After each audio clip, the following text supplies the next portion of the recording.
So next topic is distribution, Gibbs distribution. So Gibbs distribution को start करने के लिए हम जो है माइक्रो कैनोनिकल डिस्ट्रीब्यूशन जो आर्टिकल हमने फर्स्ट चैप्टर में किया था तो उसकी तरफ चलेंगे हम, बिकॉज हमने जानना है डिस्ट्रीब्यूशन और बिकॉज ये डेरिवेशन जो है गिब्स ने दे रखा है, that is this is called Gibbs distribution. So distribution की बात हो रही है तो हम जो डिस्ट्रीब्यूशन हमने माइक्रो कैनोनिकल डिस्ट्रीब्यूशन कैलकुलेट कर रखा है उसको लिख लेते हैं, that is DW was constant quantity and delta function E minus E naught, and these are statistical weights of the system. तो ये डिस्ट्रीब्यूशन फंक्शन था हमारा. अभी जो हमने डिस्ट्रीब्यूशन फंक्शन यहाँ पे लिखना है वो क्या कंसीडर करना है, बॉडी का और साथ में मीडियम का, इन दोनों का क्या करना है, हमने डिस्ट्रीब्यूशन फंक्शन यहाँ पे लिखना है.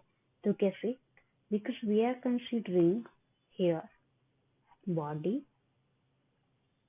as well as our medium. Okay, so body और medium जो है वो हमें क्या दे रहे हैं, that is system. So system कैसे बना है, that is consist of body and medium. So of course अगर system में body है और medium है तो इनका energy जो होगा वो क्या होगा, अपना अपना energy होगा. तो कंसीडर कर लेते हैं हम बॉडी का एनर्जी जो है that is E. Okay, and medium का एनर्जी हम कंसीडर कर लेंगे E डैश, और टोटल जो एनर्जी है that is E now.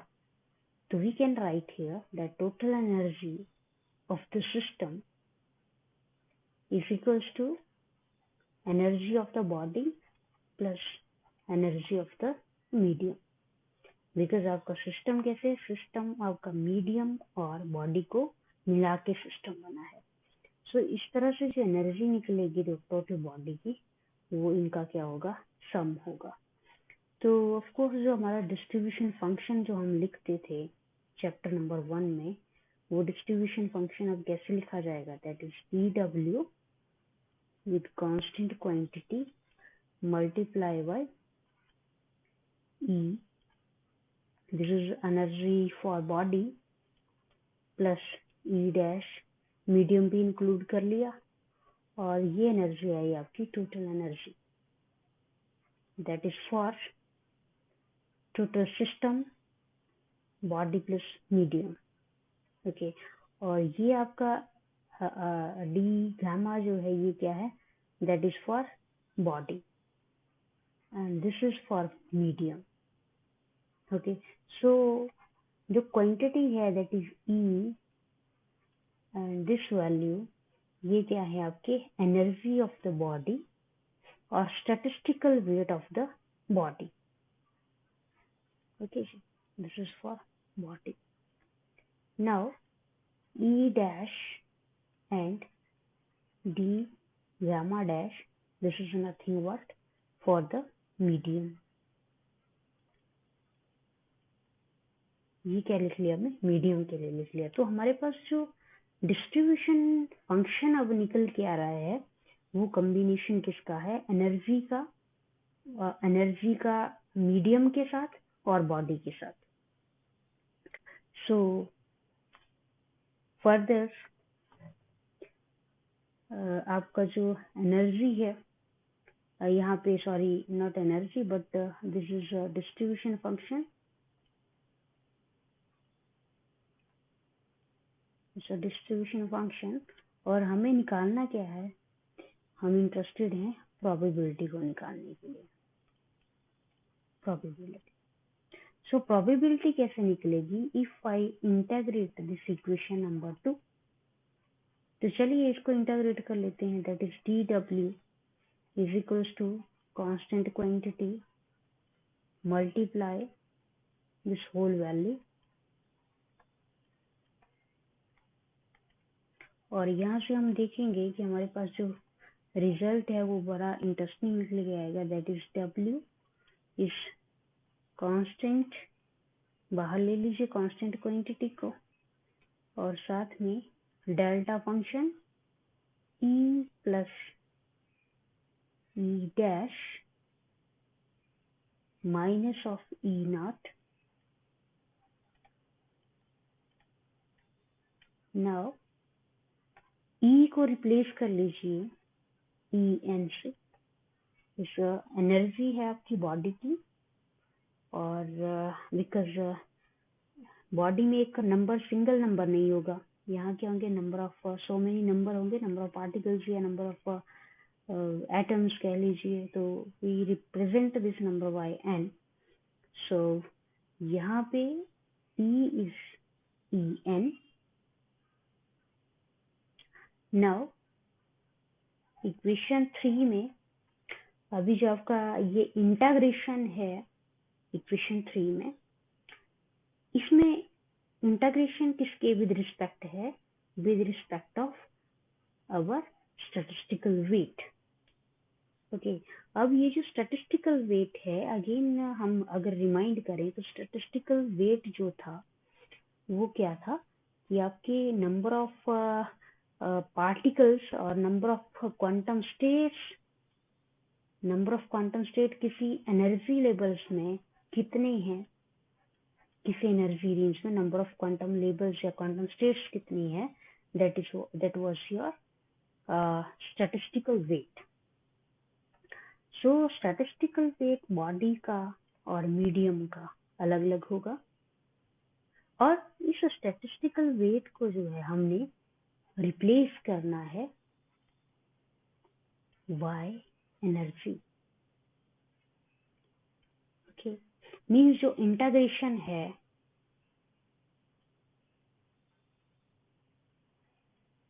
Statistical wait का, उसको हमें रिप्लेस करना है with the help of energy.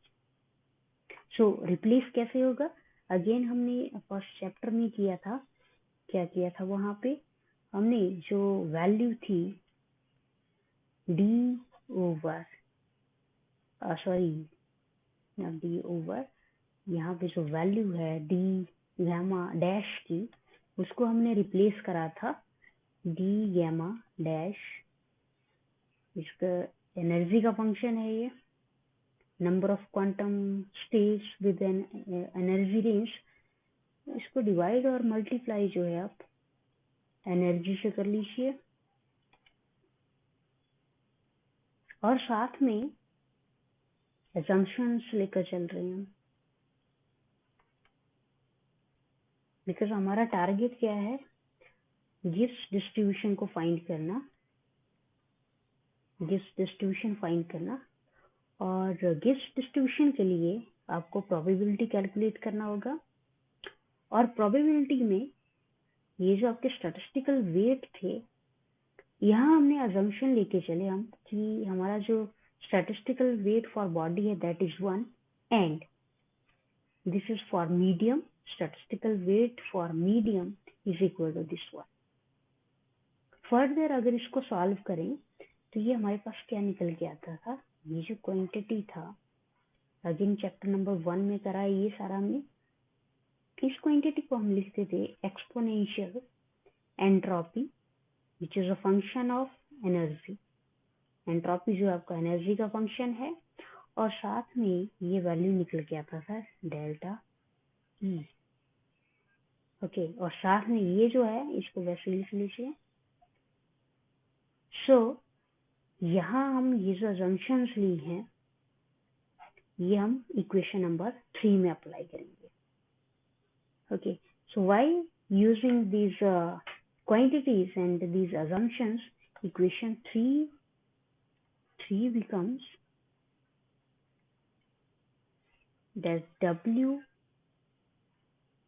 n for n particles is constant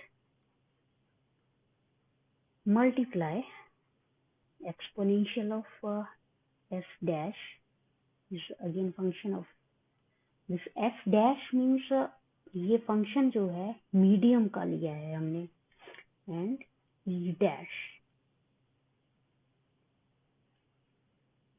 delta E dash plus E N, इसको एज इट इज लिख लेंगे हम, ई नॉट और साथ में D E dash.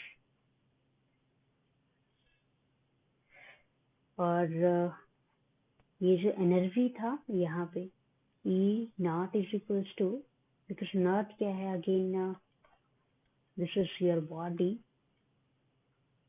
And this is medium, और बॉडी का जो एनर्जी था that was E N, medium का ई डैश, और जो टोटल एनर्जी था सिस्टम का वो क्या था, ई नॉट। तो ई नॉट क्या होगा, E dash plus E N. Fine. So यहाँ पे एफ जो है आपका that is F dash E dash. इसको मैं सॉल्व करूं, अगर इक्वेशन नंबर 4 ले लीजिए इसको, तो एक्सपोनेंशियल का जो एफ डैश ई डैश है that is what, F dash and E dash is equals to E naught. यहाँ इसको दोबारा लिखना चाहूंगी मैं, E dash is equals to E naught minus of E N. Okay, तो यहाँ ई डैश क्या हो जाएगा हमारे पास, E naught minus of E N. Fine. Now expand this term using power of en. Fine. So ये क्या बनेगा, f dash e naught minus en d f dash e naught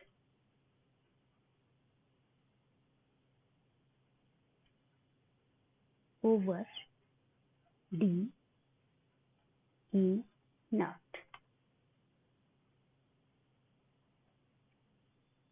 ds. So यहाँ ds over de क्या है, 1 over t.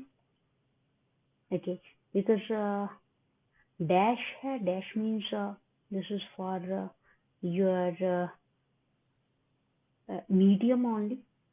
Okay, और energy जो है, total energy जो है वो किसका होगा, टोटल मीडियम प्लस बॉडी का। तो यहाँ एक टर्म और इंक्लूड होगी, that is what, because body जो है यहाँ पे, इसका जो एनर्जी होगा, total energy of the body, ये पूरे सिस्टम के कंपैरिजन में क्या होगा, बहुत कम होगा। ओके, क्योंकि बॉडी क्या है, बहुत स्मॉल सा है पार्ट, एक कंप्लीट सिस्टम का बहुत छोटा जैसा पार्ट है ये बॉडी।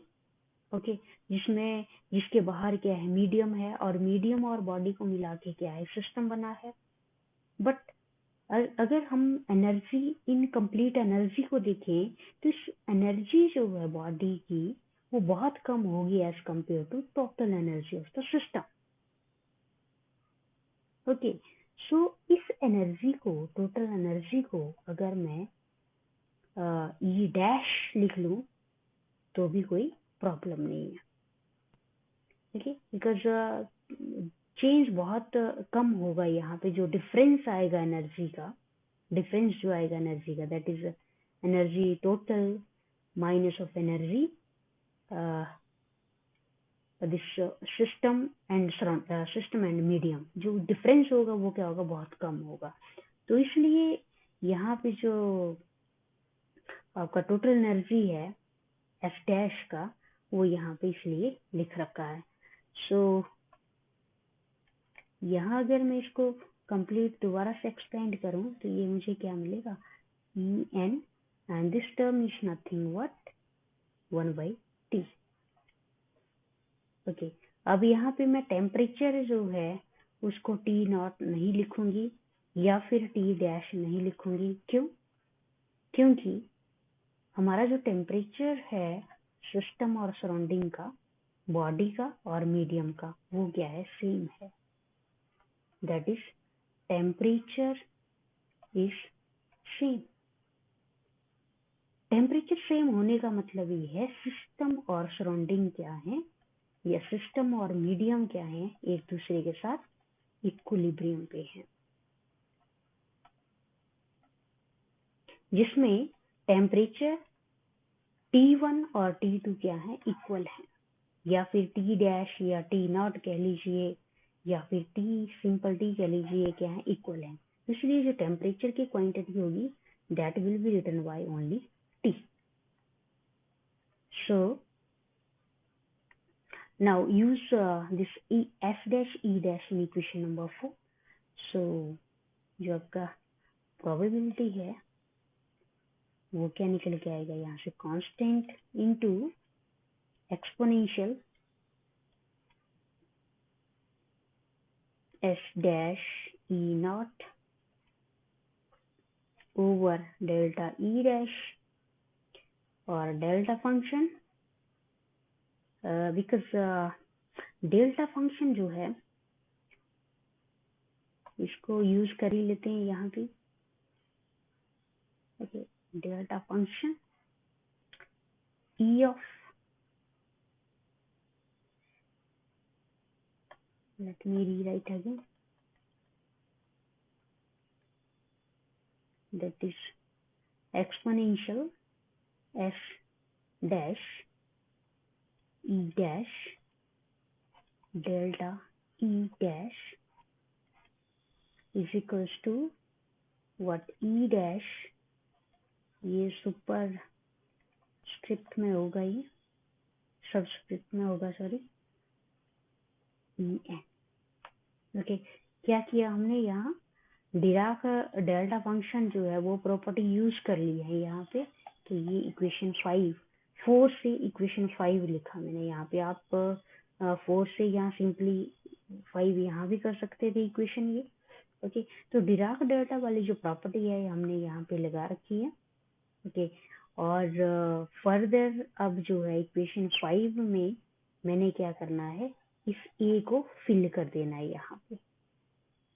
ओके, तो डब्ल्यू एन क्या बनेगा मेरे पास? That is constant quantity into delta E. Again delta E क्या है? Change delta E dash.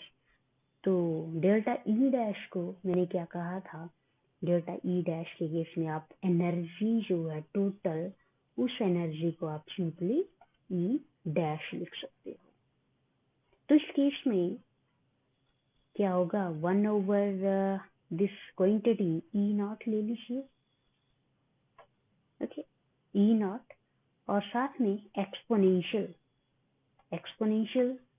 F E, so F dash E not into, दो टर्म है यहाँ पे एक्सपोनेंशियल के साथ बैठी हुई, तो इनको हम अलग अलग लिख देते हैं। That is S, sorry, E N over T. This complete. Okay, further W N is equals to constant into exponential f dash e naught over e naught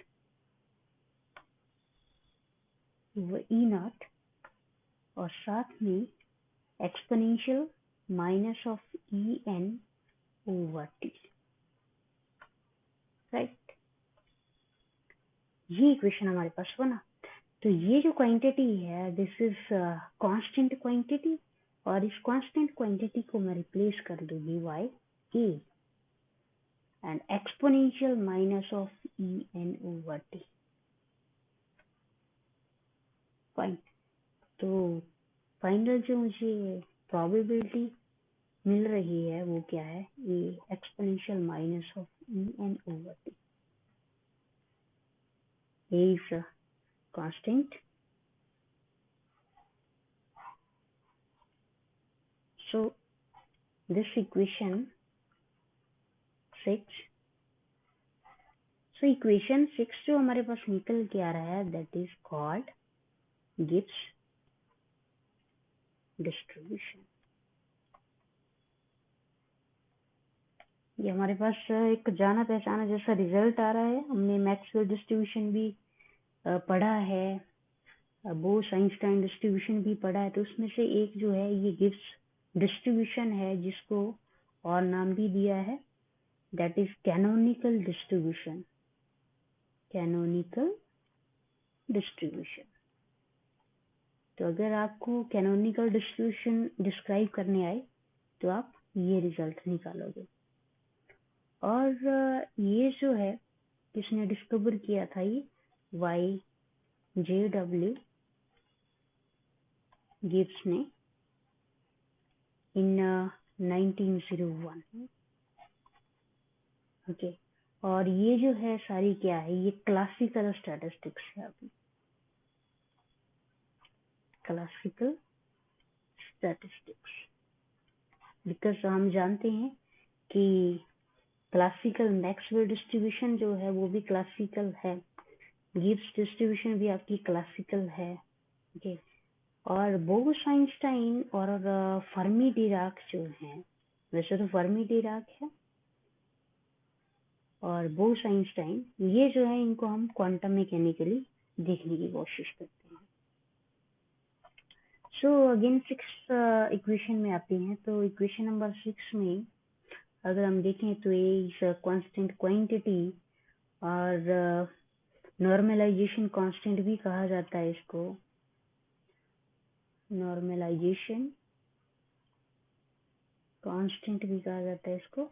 और नॉर्मलाइजेशन कंडीशन अगर मैं यहाँ पे फिट बिठाना चाहूँ इक्वेशन नंबर 6 में, then we will write that normalisation condition for equation 6 is 1. That is Wn will be 1. So if this is 1, then what will happen with equation number 6?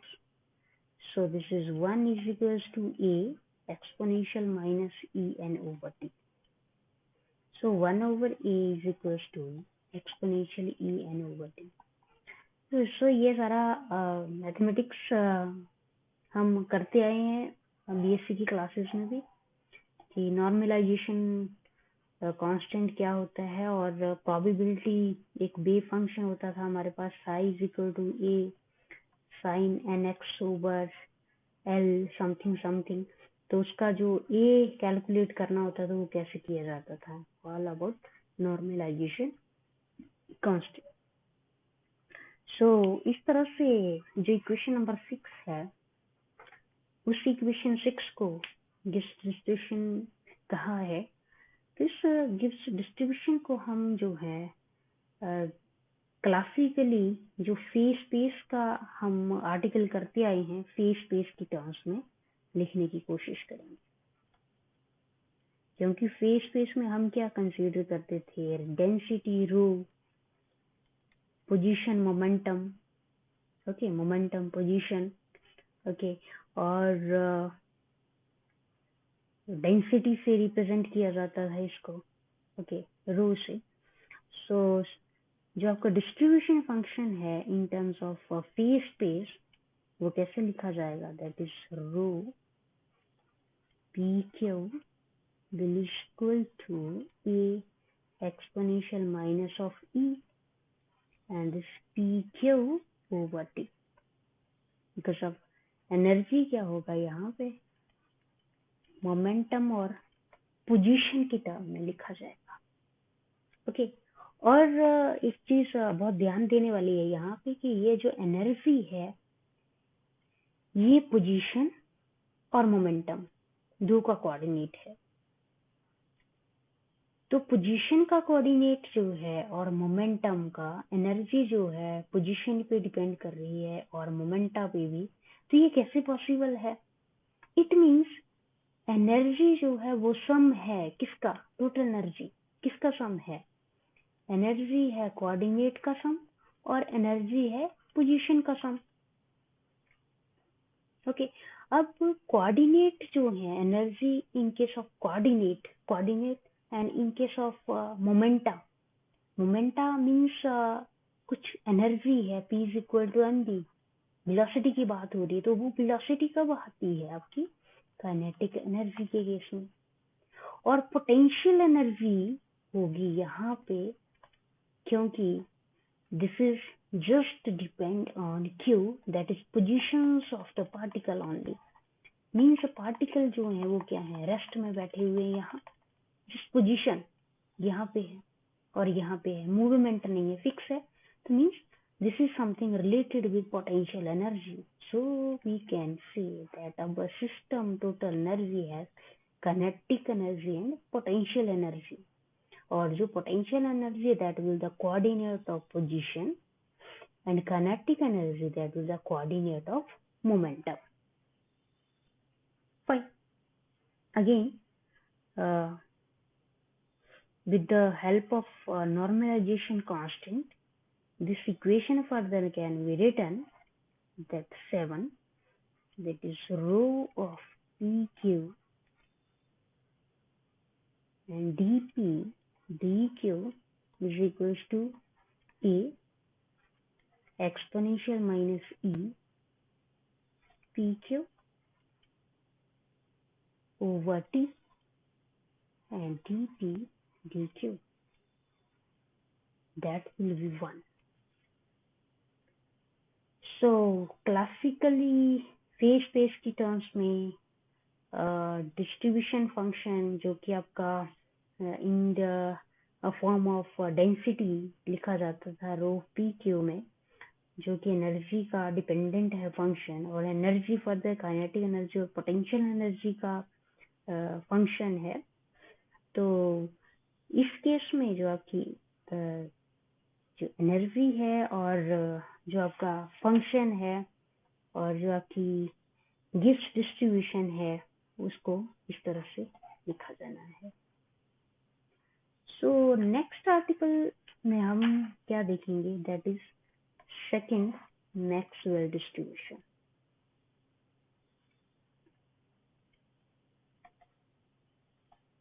Okay, so that will be your next distribution.